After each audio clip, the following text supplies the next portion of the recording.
आपकी आंखों की पलक पर एक छोटा सा दाना है, शायद थोड़ा लाल है, शायद थोड़ा सूजा हुआ है।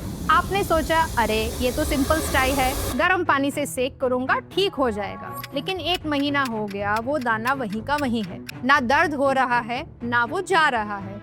दोस्तों, ये नॉर्मल स्टाइल नहीं है, ये आंख का कैंसर भी हो सकता है। Hi, I am doctor Surbhi Kapadia. I am an oculoplastic surgeon और रोज मैं ऐसी आईलिड स्वेलिंग देखती हूँ जो कई बार निग्लेक्ट होती है। आज मैं आपको वो 5 वार्निंग साइंस बताऊंगी जो चीख चीख कर कह रहे हैं कि ये सिंपल इन्फेक्शन नहीं है, एक ट्यूमर है। और वीडियो के एंड में मैं आपको बताऊंगी कि क्यों ऐसे दाने सिर्फ ऑक्यूलोप्लास्टिक सर्जन ही सेफ तरीके से ठीक कर सकते हैं। सबसे पहला और सबसे बड़ा धोखा है दर्द। हमारी साइकोलॉजी क्या कहती है? अगर दर्द नहीं है तो सीरियस नहीं है। आईलिड ट्यूमर्स के केस में ये बिल्कुल उल्टा है। एक नॉर्मल स्टाइल जिसे हम होडियोलम कहते हैं, वो एक एक्यूट इन्फेक्शन होता है। वो बहुत जल्दी आता है, लाल होता है और हाथ लगाते ही दर्द करता है, जैसे किसी ने सुई चुभा दी हो। लेकिन आईलिड ट्यूमर्स वो साइलेंट किलर्स होते हैं। वो चुपचाप आते हैं, धीरे धीरे बढ़ते हैं और सबसे डेंजरस बात, उनमें ज्यादा दर्द भी नहीं होता। और अगर आपकी आईलिड पर कोई गठान है जो 3-4 हफ्ते से है और उसमें दर्द नहीं है, तो खुश मत होइए, ये एक रेड फ्लैग है। अब आते हैं साइन नंबर 2 पर, जो आप अभी शीशे में चेक कर सकते हैं। इसे हम कहते हैं मेडेरोसिस।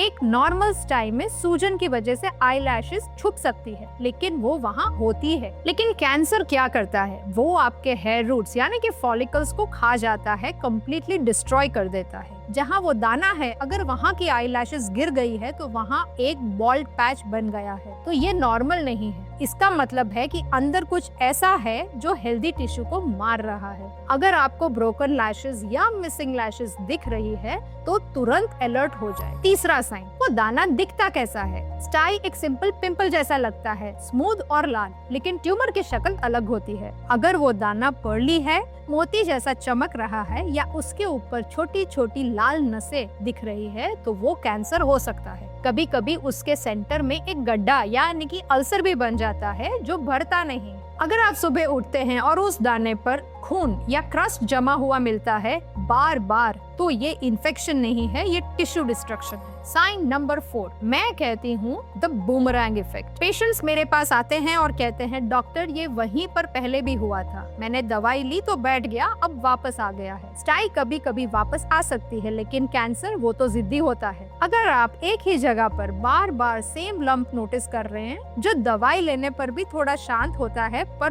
पूरी तरह गायब नहीं होता, तो ये रिकरेंस का साइन है। कैंसर सेल्स वहीं छुपे होते हैं और मौका मिलते ही वापस ग्रो करने लगते हैं। 5वां साइन है फील। अपनी आंख बंद करके हल्के हाथ से उस दाने को फील करें। क्या वो सॉफ्ट है? क्या वो स्किन के नीचे हिल रहा है? तो वो सिस्ट हो सकता है। लेकिन अगर वो पत्थर जैसा हार्ड है या ऐसा लगता है कि वो हड्डी या स्किन पे चिपक गया है, हिल नहीं रहा है, तो ये फिक्सेशन है। कैंसर टिश्यूज आसपास के स्ट्रक्चर्स को जकड़ लेते हैं। ये एक बहुत ही सीरियस साइन है। अब सबसे इम्पोर्टेंट सवाल, अगर आपको इनमें से कोई भी साइन दिखे तो किसके पास जाना है? जनरल डॉक्टर, डर्मेटोलॉजिस्ट या जनरल सर्जन? आपको जाना है ऑक्यूलोप्लास्टिक सर्जन के पास। क्यों?